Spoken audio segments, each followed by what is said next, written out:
নমস্কার। প্রাথমিকে ৩২,০০০ চাকরি বাতিল মামলার গুরুত্বপূর্ণ আপডেট। দীর্ঘ ২ ঘন্টা ২০ মিনিট ধরে শুনানি প্রক্রিয়া কিন্তু শেষ হলো আজকে। তো পরবর্তী ডেটও দেওয়া হয়েছে এবং তার সঙ্গে সঙ্গে অনেক কিছু আপডেট কিন্তু উঠে এসেছে।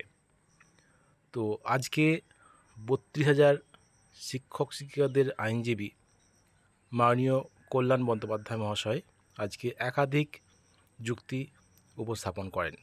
বিভিন্ন যুক্তি উপস্থাপন করেন ৩২,০০০ শিক্ষক শিক্ষিকাদের পক্ষের। তো সেদিক থেকে দেখতে গেলে কিন্তু ৩২,০০০ শিক্ষক শিক্ষিকারা কিন্তু এগিয়ে আছেন বলে মনে হচ্ছে। জানি না পরবর্তী শুনানিতে কী হতে চলেছে, তবে এগিয়ে আছে সেটাই মনে হচ্ছে। তো পরবর্তী শুনানির তারিখও কিন্তু ঘোষণা করা হয়েছে আগামী ১ জুলাই ২০২৫ পরবর্তী শুনানির তারিখ দেওয়া হয়েছে এই ৩২,০০০ চাকরি বাতিল মামলার।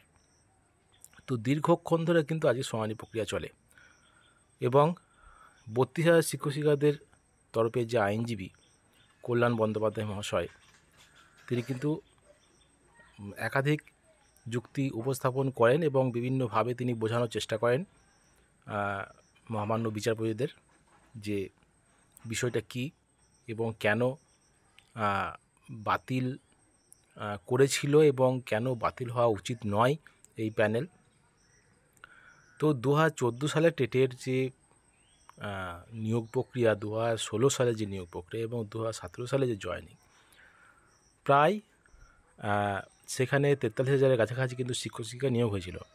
কিন্তু তার মধ্যে প্রায় ৩২,০০০ শিক্ষক শিক্ষিকা এমন ছিলেন যাদের সেই সময় কোনো ট্রেনিং ছিল না এবং সেখানে বিভিন্নভাবে কিন্তু বিভিন্ন যুক্তিতে কিন্তু কলকাতা হাইকোর্টের সিঙ্গেল বেঞ্চ কিন্তু এই প্যানেলটি বাতিল করে। সেখানে যুক্তি দেওয়া হয়েছিল যে সেখানে অ্যাপটিটিউড টেস্ট হয়নি এবং বিভিন্ন বিষয় কিন্তু তুলে ধরা হয়েছিল, কিন্তু সেগুলো কিন্তু নস্যাৎ করছেন ৩২,০০০ শিক্ষক শিক্ষিকাদের আইনজীবীরা। তো দেখা যাক কী হয়। পরবর্তী মামলার শুনানির তারিখ 1 জুলাই। তো সেদিন কিন্তু গুরুত্বপূর্ণ একটা কিছু উঠে আসতে পারে, গুরুত্বপূর্ণ বিষয় কিছু।